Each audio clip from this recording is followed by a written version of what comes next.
La gravedad, una fuerza mágica a la que se le atribuye el poder de curvar cientos de toneladas de agua manteniéndola pegada a la superficie de una esfera, entre otras hazañas.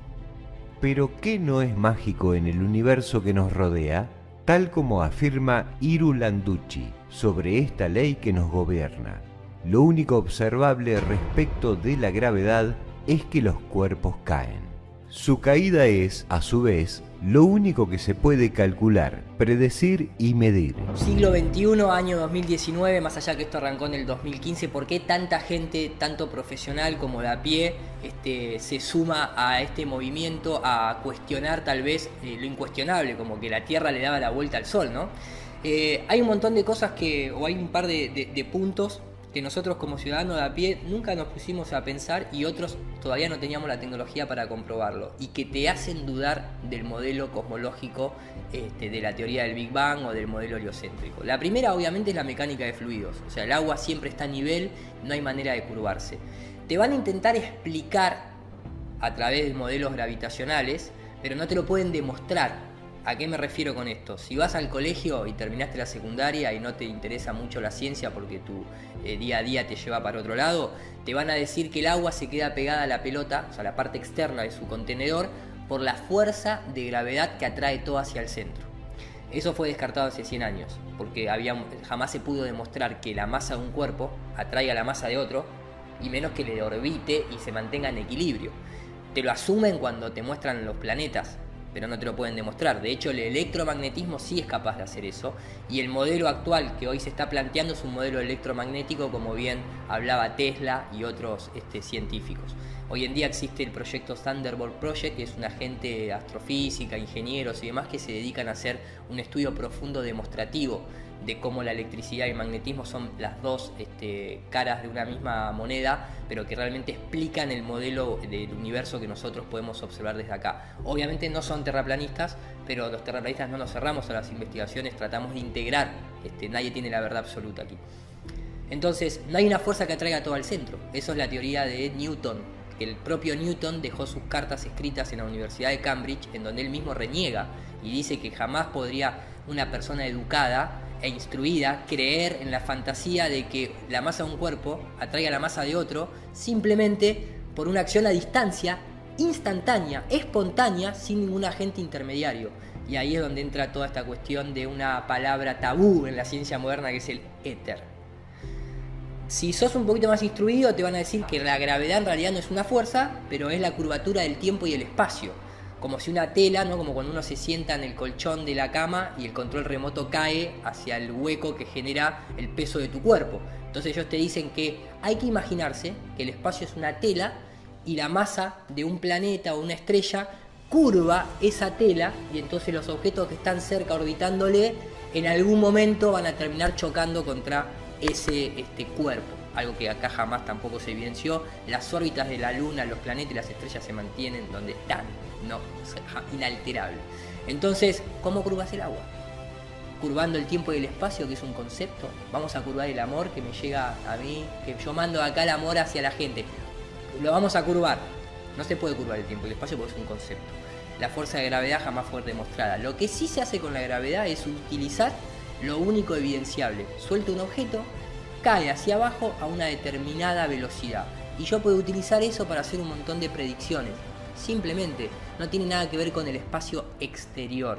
De hecho, el terraplanismo aboga más por una combinación del principio de Arquímedes, que si sos más denso del medio en que te encontrás, vas a irte hacia abajo o hacia arriba, por eso un globo de helio, la gravedad no lo atrae hacia el centro de la Tierra.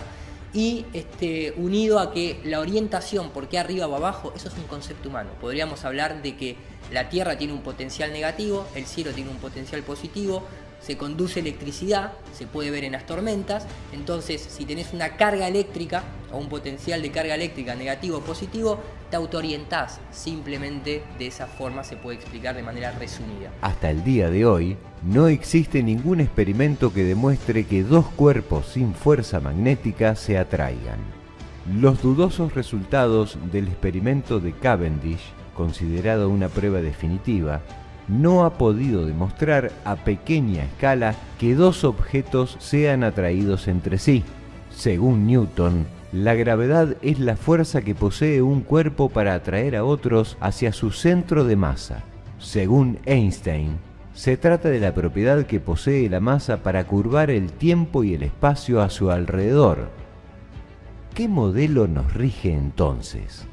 Pero por otro lado, se encuentra el principio de Arquímedes, un postulado acerca de la densidad de los fluidos y los sólidos que ha encendido una luz en el análisis de lo que conocemos como fuerza gravitatoria. Quizá la gravedad no se trate de una atracción, sino de una presión. Es sabido que la presión atmosférica es la fuerza de empuje que ejerce hacia abajo la atmósfera. Basándonos en un sencillo experimento con fluidos, podemos notar cómo cada uno de ellos, de acuerdo a su densidad, se posiciona en un lugar determinado, siempre por encima de uno de mayor densidad y por debajo de otro menos denso. El tipo de fluido y su temperatura son factores determinantes para que un elemento ascienda o descienda. El helio o el aire caliente poseen flotabilidad, suben por sobre el resto de los gases que conforman la atmósfera, mientras que el aire frío o el hexafluoruro de azufre descienden. El agua en estado líquido es más densa que los gases, por lo cual se autonivela por debajo, pero arrojados a ella otros fluidos o sólidos también se nivelan según su densidad. Una piedra pómez flota en el agua, pero no flota en el aire, queda entre medio. Durante una de sus expediciones, el submarinista Mike DeGruy logró registrar un denso fluido que corre como agua en el fondo del océano, una especie de líquido impenetrable. One of the strangest places on the ocean's floor was only just discovered in the 1990s. And Mike DeGruy is one of a handful of people to ever see it in person. Without a doubt, one of the most amazing things that I had ever seen in the bottom of the ocean. And it was while filming for Blue Planet. It was in the Gulf of Mexico. And I noticed there's something out in the distance. Couldn't tell exactly what, but it looked like a dark band. And as we approached it, the dark band became a donut. I saw this donut that was black in the center. What the heck is that? And so as we get closer and closer to it, I noticed that the black band had what appeared to be kind of steam over it. And then I looked, and there was water lapping against the shoreline. This band was a ring of mussels. And inside the ring of mussels was a lake. And it's like, wait a minute, I'm already underwater. We went out over the water in this lake and tried to descend in it and bounced off. It was so super saline and dense that the submarine couldn't go down in it. We literally bounced off, and as we bounced off, we sent ripples heading back to the shoreline. Es posible que lo que conocemos como gravedad no sea otra cosa que la autonivelación de los elementos según su densidad. Los números no dan y no cuadran. Eso es un hecho. Tratemos de entender por qué no cuadran. Después, para mí, entra, y como buen constructor y arquitecto, la mecánica del agua. Es decir, tú te das cuenta que el agua mantiene siempre el agua en grandes proporciones. Una gota tiene una forma esférica, pero tú no puedes reproducir una gota de este porte, ¿cierto? Y que se mantenga cohesionada y esférica. Y entonces el agua, y los constructores lo sabemos. Yo tengo entre las personas que me visitaron en Madrid un maestro constructor experto, era un albañil de primera, ¿ah? Me dijo: Guillermo, yo he hecho experimentos con mangueras, constatando, y el agua aquí y el agua a 2000 metros siguen estando a nivel. ¿Qué es el nivel? El nivel es una línea recta horizontal. ¿Y qué es la horizontal? La perpendicular a la vertical, ¿cierto?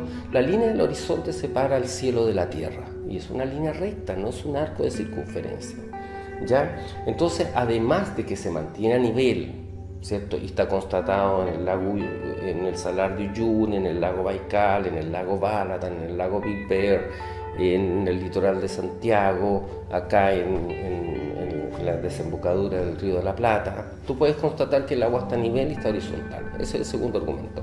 La mecánica del agua, entonces tenemos geometría pitagórica. Tercer argumento, la línea del horizonte. La línea del horizonte permanece a la altura del ojo del observador independientemente de la altitud a la que éste se encuentre. Al nivel de la playa no te parece lo más lógico, tú te pones al nivel de la playa y la línea del horizonte está a la altura de tus ojos, no está a la altura de tus pies. Sube, porque así funciona la perspectiva en el punto de fuga. Eso tú lo puedes experimentar si tú te paras después, vas a darte cuenta que la línea del horizonte subió contigo. Si estás en una azotea, lo mismo. Si estás en la alta montaña, lo mismo. Y si estás en un avión y observas, la línea del horizonte permanece a la altura de tus ojos. El tema está que si tú haces un arco de circunferencia de 40.000 kilómetros de perímetro a escala, trazas una vertical, trazas una perpendicular en el punto de tangencia y lo elevas 10.000 metros, aunque fuese así a escala, y esa fuese la caída de curvatura, si yo estoy aquí, que es el avión, ¿dónde debería haber la separación entre el cielo y la tierra? Abajo. Y eso no sucede. Y los globos aerostáticos de alta presurización, de investigadores independientes, que por supuesto tendremos que después tal vez nosotros realizar nuestros propios experimentos, ya lo hizo ARFLAT, lo hizo IRU con el equipo de ARFLAT, a 30.000, 40.000 metros de altitud muestran el horizonte plano, recto y plano, y todo indica que la altura de esta está a la misma altura del lente de la cámara. De nuevo tenemos una gran inconsistencia con el modelo que nos enseñaron. Bueno, por supuesto que esto es un camino arduo, no es fácil. ¿Por qué? Porque las personas muchas veces se identifican con las creencias. Entonces las creencias, sobre todo las creencias más fundamentales, pasan a ser parte de la personalidad. Y cuando alguien pone en jaque alguna de esas creencias, la persona lo siente como un ataque personal. Entonces, el que quiera entrar a este camino, indefectiblemente va a tener que transitar un duelo, despojarse de las creencias que cree tener, valga la redundancia, y retomar el espíritu crítico, y puede entrar por diferentes lados. Si me preguntas a mí personalmente, y creo que se pueden sentir identificados muchos colegas o muchos científicos sociales que estén escuchando la entrevista, a mí me llamó mucho la atención la parte antropológica del asunto, que es el tema cosmológico, de que en la antigüedad todas alrededor del mundo, todas las creencias y todos los conocimientos que tenían estaban basados en una tierra plana, estacionaria. Eso a un antropólogo, a un sociólogo, a un científico social, de por sí ya eso debería ser un ruido importante. Esa es una puerta de entrada muy interesante. Y después dejarse llevar también por cómo uno va relacionando los temas en la cabeza. Es muy interesante también entender los protagonistas que están detrás de las supuestas instituciones objetivas. Me ha pasado de hablar esto con científicos más del lado de las ciencias exactas o ingenieros, y tienen un latiguillo que es: no importa quién lo dijo, lo que importa es lo que dijo. Y eso yo lo contrastaría siempre con quién lo dijo, la historia, el contexto, la biografía del personaje, quién lo dijo y quién lo financió. Entonces, cuando uno empieza a entender las relaciones entre los protagonistas en el backstage de las teorías que proponen, aparece un mundo absolutamente apasionante, porque se relacionan muchas veces hasta sanguíneamente. Entonces eso es otro hilo muy interesante para desarrollar, y por supuesto también hay que adquirir muchísimos conocimientos que lamentablemente por nuestra formación, y por eso que hablaba hoy temprano de la especificación, dejamos de lado muchas otras cosas que para entrar en este tema tenemos que adquirir conocimientos básicos de física, por ejemplo, o de matemática, que hay que adquirir para tener herramientas y poder entender qué es lo que se está hablando y cuáles son las explicaciones a determinados fenómenos.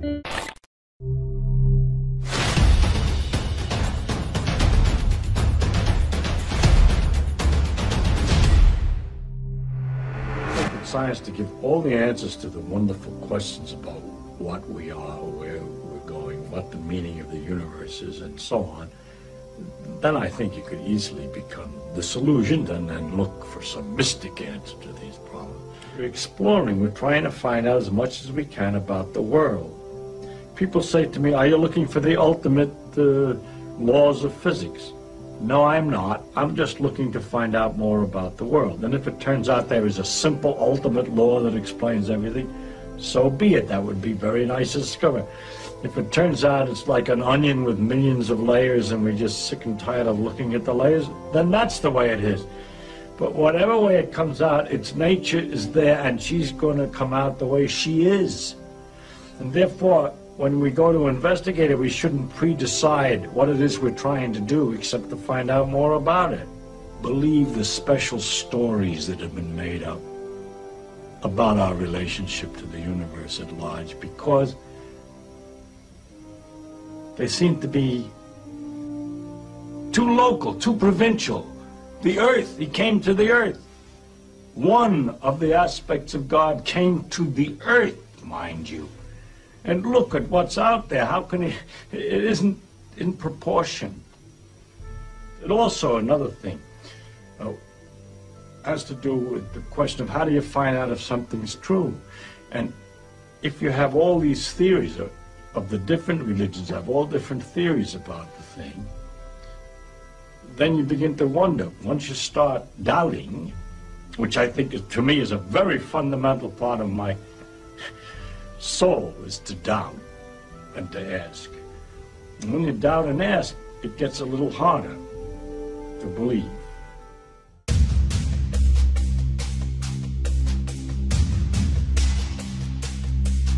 ¿Qué pasa con lo que observamos afuera? Y esa asociación directa que se hace de que porque todo lo que yo observo, y este es uno de los primeros argumentos que nos dicen enseguida, ¿no? Bueno, pero ¿por qué nosotros seríamos los únicos que tendríamos que ser plano cuando la mayoría de la gente que te dice eso jamás ni siquiera miró por un telescopio? Está repitiendo lo que le dijeron en la televisión o en el sistema educativo. Vamos a arrancar por ahí. Si viste por un telescopio, bueno, contame cómo es la otra cara de la luna, porque nadie la conoce.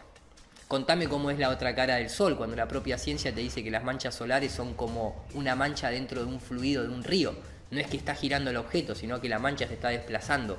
Son todas suposiciones de suposiciones para justificar un modelo que se basa en el principio de autoridad y no en la observación. Ahora, ¿qué pasa cuando vemos un planeta? Lo vemos circular, lo podemos ver esférico, semiesférico, convexo, cóncavo. Lo estás viendo con un solo ojo. No tenés profundidad de campo. El único telescopio binocular está en Arizona y lo comparte el Instituto Max Planck junto con el Vaticano y se llama Lucifer. Un nombre bastante curioso. Entonces, nosotros no vemos en estereoscopía. Y además, la última prueba es ir y tocarlo dentro de la ciencia. Si no es un modelo, ¿puede estar correcto? Sí, puede ser correcto, pero no deja de ser un modelo. En este caso, todo lo que está en el cielo parece ser una religión. Te prometen que vas a ir al cielo, pero nunca vas. Tanto en la religión como en la ciencia aeroespacial. Solamente van los que se visten de blanco y bajan del cielo los que se visten de blanco y que tienen conexiones incluso con logias ocultistas de carácter masónico, un tema para que recomiendo investigar, o son militares como el caso de los astronautas. El tema es que desde tierra yo agarro un telescopio, una cámara, pongo en el piso, miro una estrella, miro un planeta y se ve una luz, se ve algo que tiene hasta su propia iluminación.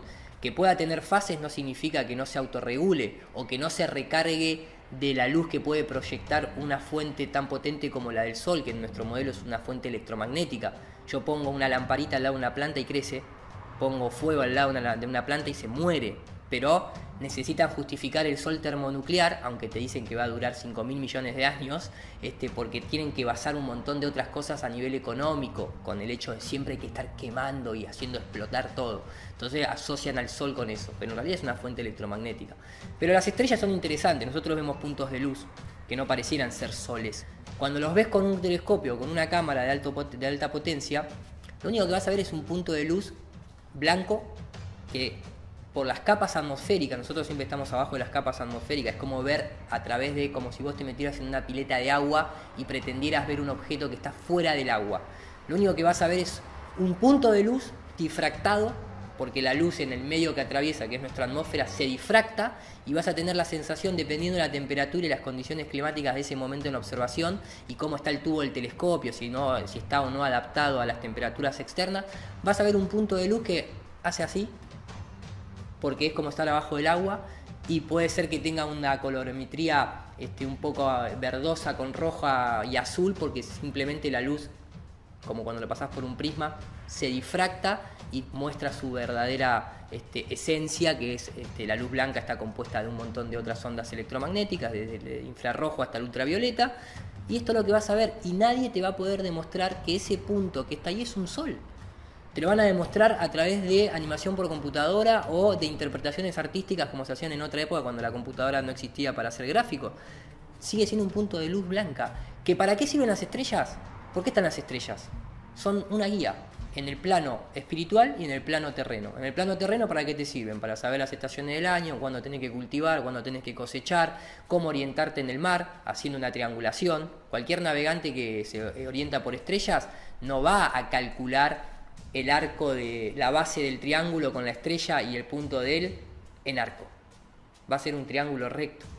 Entonces está calculando capaz que 400, 500 kilómetros esa estrella en una base recta. En 500 kilómetros, ¿sabés la cantidad de curvatura que hay si la Tierra fuese una esfera? No puede un científico no a lo menos reexaminar el modelo existente, confrontándolo con este nuevo modelo o renacido modelo, si tú quieres, entendiendo su lógica, su mecánica, su funcionamiento, su conceptualización estructural y de diseño, confrontarlas, observarlas, analizarlas, compararlas, respirar profundo y después emitir una opinión. En el caso mío, para mí fue básicamente lo que viene de mi constructo personal, que es la geometría. Todo lo que a mí me hacía sentido es netamente espacial y geométrico, tridimensional. Cuando empiezas a entender en un escorzo mental, en una perspectiva mental, y ves un disco en que el Sol y la Luna se mueven encima, lo analizas desde el punto de vista de la perspectiva, lo analizas desde el punto de vista de que una caída de curvatura te indica que los objetos deben esconderse y empiezan a aparecer estas constataciones a distancia donde los objetos no se esconden, que hay muchos zoom in y zoom out a navíos que están invisibles, y tú haces un zoom in y aparece, y es algo que puedes tú, tomando una cámara con un buen teleobjetivo o con binoculares, experimentarlo. Tú dices inmediatamente que hay algo que no calza. Entonces, un investigador, un científico, no tiene predilecciones ni animadversiones. Está en búsqueda de lo correcto y de acercarse más a la verdad. Por lo tanto, tiene que tener la capacidad objetiva de no aferrarse a una creencia y observar el fenómeno. ¿Cuál era el fenómeno que yo veía? Bueno, que se ve la Torre Sears desde Saint Joseph, que se ve Buenos Aires desde Colonia, que se ve Oahu desde Kauai, que se ve la rompiente de Quinteros desde las torpederas, y los números no calzan. Hoy en día tenemos la capacidad tecnológica para agarrar una cámara o un telescopio y poder hacer observación a larga distancia y hacer simplemente una trigonometría esférica, o utilizar, por ejemplo, el principio de Bhaskara II, que es un matemático de origen, siempre me confundo, creo que es árabe o musulmán, de esos lados. Hizo una simple ecuación para que la gente entienda: cada milla cuadrada, 8 pulgadas de caída. Exponencial. ¿Por qué exponencial? Porque vivimos en una esfera, no vivimos en un rombo, ¿no? Entonces significa que, por ejemplo, cuando vos observás desde Buenos Aires, desde Colonia, observás Puerto Madero, que hay 52 kilómetros de distancia, la curvatura es de 196 metros. ¿Y cuántos edificios superan esa altura? Muy pocos, y se ven más de 40, 50 edificios, dependiendo de las condiciones climáticas de ese día. Pero hay casos más extremos. Desde Michigan se puede ver Chicago a 86 kilómetros. Se ve entera la línea costera.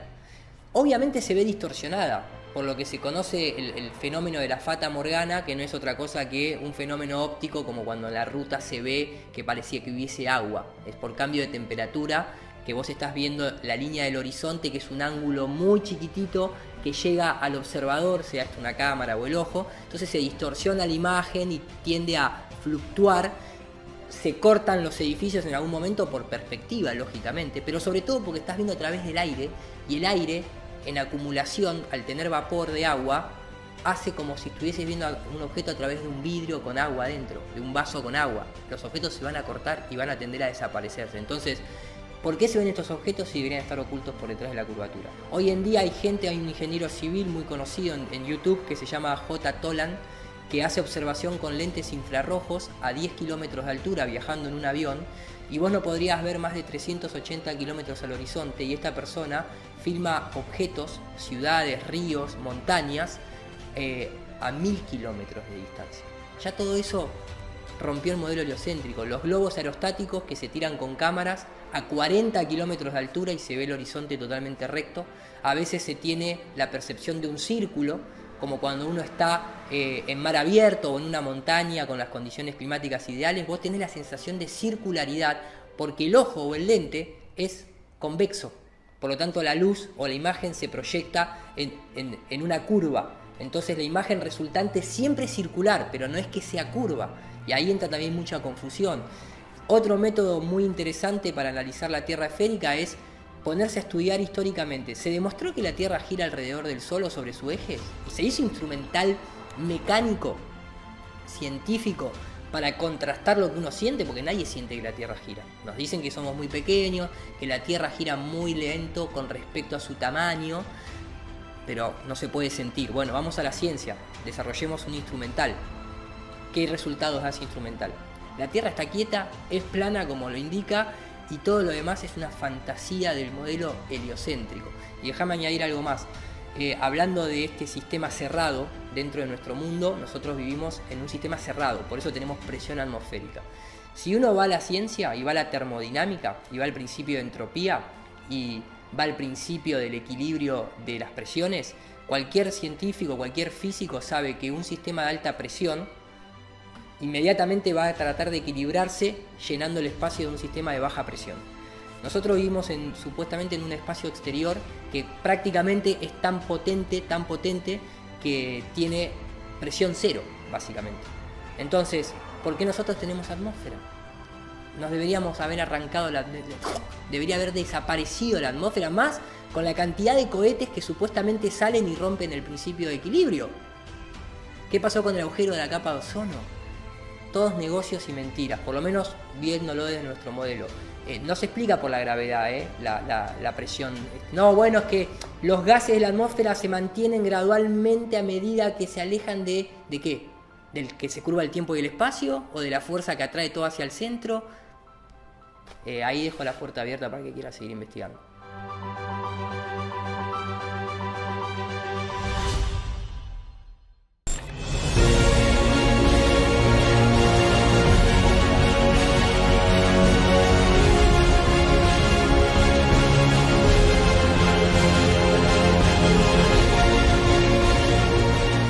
Cuando se oye hablar sobre la posibilidad de una Tierra plana y estacionaria, es difícil no imaginar una moneda flotando en el modelo de espacio que ya concebimos. Nuestra imaginación solamente reemplaza la esfera por un disco plano, pero lo que la rodea se mantiene igual, nada más lejos de la realidad. El terraplanismo asegura que nadie conoce más que a través de la observación desde la Tierra lo que es realmente el cielo y sus astros. ¿Son esféricos los planetas a pesar de verse circulares? ¿Es la luna tierra firme?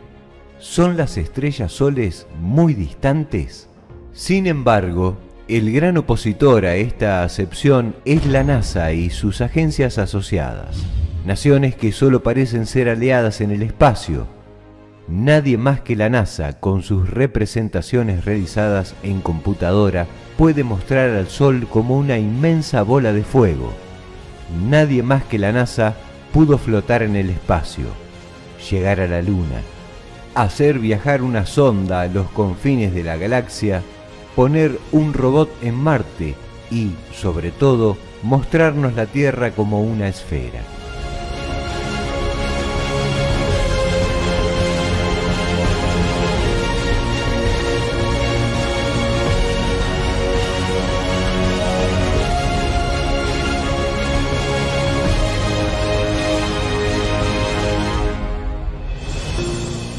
El espacio, La NASA y asociados. Está bueno investigar realmente si uno puede confiar en las agencias espaciales. Y digo confiar porque muchas veces se deja de lado dentro de este fanatismo científico esta cuestión de quiénes son los que nos están presentando la información. Sin embargo, mucha gente critica a una institución como el Vaticano, y déjame decirte algo, ¿quiénes fueron los creadores del modelo heliocéntrico? ¿Quién nos presentó a nosotros realmente que la Tierra le gira alrededor al Sol? ¿Copérnico? ¿Galileo? ¿Kepler? Maximilian Hell, que seguramente nadie lo escuchó nunca nombrar, Athanasius Kirchner, que seguramente nadie lo escuchó nombrar, Clavius Christopher, por ejemplo, Newton, eran todos de la orden jesuita o órdenes pertenecientes a la iglesia o cabalistas o ocultistas. Pero principalmente Copérnico o Galileo son personajes que se te lo utilizan tanto, la ciencia moderna lo toma como víctima Galileo, cuando en realidad Galileo jamás fue condenado por sus investigaciones científicas, fue condenado por sospecha de herejía, en otros términos, porque la propia iglesia le financió el telescopio, le financió las investigaciones, era uno de los mejores amigos del Papa de su época, y ese Papa lo hizo director de la primera universidad creada en Occidente en 1603, que es la Universidad Pontífice Vaticana, que 50 años más tarde ayudó, entre comillas, a fundar la Royal Society de Londres, de donde terminan de salir los arquitectos del heliocentrismo, como Newton, como todos estos personajes de corte inglés, y donde también se crea la masonería junto en Francia. Y no es casualidad que en 1650 y pico se crea la Royal Society y 10-15 años después la primera universidad en Francia. Entonces esos son los que nos están presentando en la antigüedad este modelo heliocéntrico. Ahora en la modernidad, ¿quién es la NASA?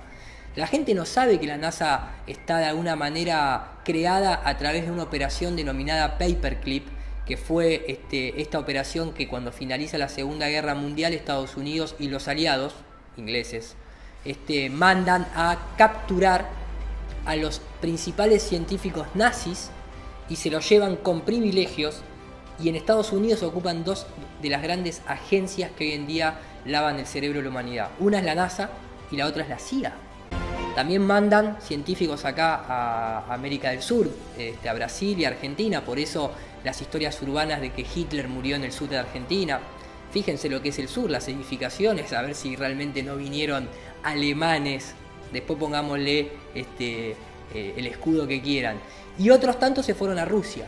Entonces, cuando vas a la historia, de golpe aparece Wernher von Braun como el padre de la cohetería que llevó el Saturno V a la Luna, era un nazi, pero Jack Parsons, que era un ocultista norteamericano encargado de lo que hoy se denomina el JPL, el Jet Propulsion Laboratory, que la propia Wikipedia nos dice que Jack Parsons antes de cada lanzamiento de un cohete le rezaba al dios Pan para tener éxito. Eso es oficial y sigue estando hoy en día. Entonces, ¿el espacio qué es? ¿Científico o es religioso? ¿O es dogmático? La única forma en que la humanidad podría estar tan segura de vivir sobre una bola es con tamaña evidencia audiovisual proporcionada por esta institución, empresa muy cuestionada, inclusive por el pueblo estadounidense, por percibir cifras multimillonarias para emprender misiones que podrían no llegar a ningún lado. Hello, the name is Mark Sargent. That's what I got wrong. Now that's going to be a tough act to follow, but I'll do my best. Okay, I just wanted to draw, council members, thank you for listening. I wanted to draw the public's attention to what may be an extremely egregious example of malfeasance, and just to help illustrate the gravity of the situation, imagine if the federal government gave $19.5 billion to Hollywood. I think we'd all be pretty upset by this. Well, there is a growing body of evidence that the International Space Station is not in outer space, but it's being filmed in a desalinated pool down here on Earth, and it's being falsely misrepresented. And this started with this phenomenon known as bubbles in space. If you search for it, you'll see many of these so-called spacewalks, which have been falsely misrepresented as live, as has been exposed many times on Facebook when they do their live ISS feeds. Bubbles out in space. Well, there's not supposed to be water up there. And it is known that the astronauts do train in these big underwater tanks. And so this body of evidence, and it's not just bubbles in space, there are harnesses, there are green screens, evidence of flights that are actually on parabolic flights, not in space. And if this is true, it's a big deal, because that's a lot of money that could be used for our own infrastructure or schools, whatever. So I'm drawing the attention to it because I think it's something that deserves to be looked at, because if it's true, these bubbles in space might represent the smoking gun in probably the biggest hoax since global warming. So many times during spacewalks outside the International Space Station, we can see air bubbles rising up. Can you touch on how there are air bubbles in space? Can you be more specific? Air bubbles? So yeah, like a lot of times during the footage, the NASA footage, you can see bubbles coming up out of the helmets or kind of from underneath you. How do you explain bubbles in space? Yeah, I'm not sure exactly what you're talking about. You might, now sometimes you get water in the helmet, and it's either you know, from sweat or from the cooling garments. And you know, in some of my spacewalks, I had like water in the helmet, not like I was going to drown in the helmet, but just little bits of water, probably came from sweat. Often on the outside of the space station, you'll liberate little pieces of, you know, it's a really harsh environment out there, and the outside of the space station gets beat up pretty good. And sometimes, you know, you'll see just little flecks of paint or something that you might have disrupted floating away from the suit. And, you know, that's generally what that is. I've never seen any kind of air bubble anywhere. Yeah. Could it be that you're filming in an underwater pool and you're not really out there? Podemos encontrar un sinfín de videos donde aparecen burbujas en el espacio.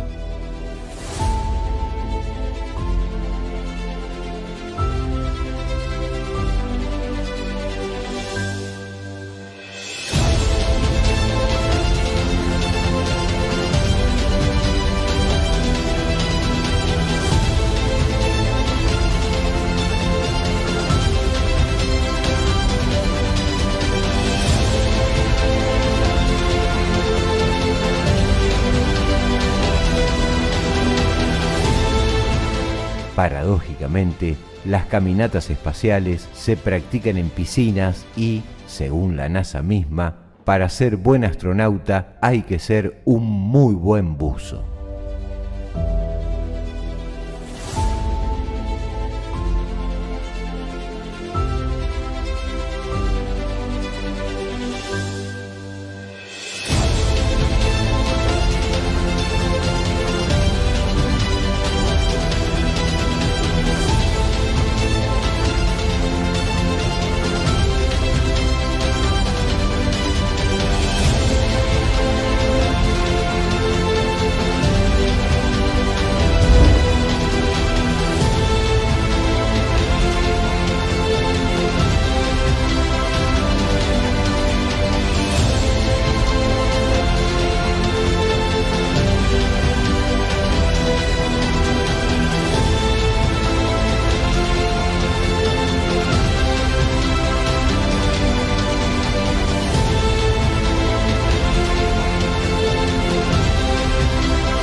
dato muy curioso que se termina de dar después de la Segunda Guerra Mundial, que son las operaciones que se llevan a cabo para ver si realmente nosotros vivimos dentro de lo que se denomina un snow globe, ¿no? Esta cuestión de el globo de nieve, que es la base plana con el domito de vidrio y la ciudad dentro y se sacude. Y se llevaron a cabo varias operaciones que mucha de la gente no conoce, que obviamente en la educación tradicional jamás te van a nombrar, que son la operación, y fíjense los nombres, la operación Deep Freeze, ¿no? Frío profundo, que es cuando se va a la Antártida, porque después de toda la Antártida no solamente es la gran incógnita, sino que aparentemente es el límite que tenemos. De hecho, el clima no coincide si vivimos en una esfera que cada 6 meses está opuesto al Sol. No coincide el clima entre lo que es la latitud 60 norte y la latitud 60 sur, y estamos hablando de la Antártida, que supuestamente llegaría hasta la latitud 90, ¿no es cierto? Entonces, de alguna manera es muy sospechoso el término de los climas que hay entre el norte y el sur, que no, coinciden más con una tierra plana que una tierra esférica. Deep Freeze, la primera operación. Después se hace la operación High Jump. Cuando la gente habla del borde de la tierra y caete, tirate, bueno, acá hay un nombre de una operación muy curiosa que es High Jump. No te van a decir que está asociado a eso, lógicamente. Después viene la operación Fish Bowl, que significa literalmente pecera. Y por último viene la operación Dominique. La operación Dominique significa la operación de El Señor, que pareciera que tuviese una pecera que no te deja hacer el salto grande porque te congelás previamente, ¿no? Pareciera como que te lo están contando en fragmentos. Pero la curiosidad que tiene la operación Dominique es que se trató de una serie de testeos de bombas de hidrógeno a la atmósfera que alcanzaban incluso hasta los 80 kilómetros de altura y la hacían explotar, y se puede ver cómo la onda expansiva se va hacia los costados, no sale al espacio. Entonces hay un límite que seguramente tenga que ver más con condiciones de gases, temperaturas y electromagnetismo, no porque haya un domo sólido de vidrio, no tendría ningún sentido si la naturaleza no es un material que exista de manera natural el vidrio. ¿Por qué alguien o algo o una inteligencia que crea todo este sistema armónico biológico va a crear una cúpula de vidrio? No tiene necesidad. Se puede explicar muy bien desde la composición de gases a baja temperatura, pero sin ir técnicamente, estos son todos datos que se omiten hoy en día, que cuando uno se pone a analizar en cuestiones de si la Tierra es una esfera girando alrededor del Sol o no, ¿por qué nunca se aborda estos datos cuando son vitales? Porque acá se trata de un revisionismo histórico también. No se puede abordar este tema desde lo científico. Desde lo científico lo más fácil de determinar es que la Tierra está quieta, que el agua no se curva y que se ven objetos que no se deberían ver. Pero ¿por qué es la pregunta? ¿Y quiénes están detrás? Y ahí no te queda otra que este instrumento, que es justamente el revisionismo histórico.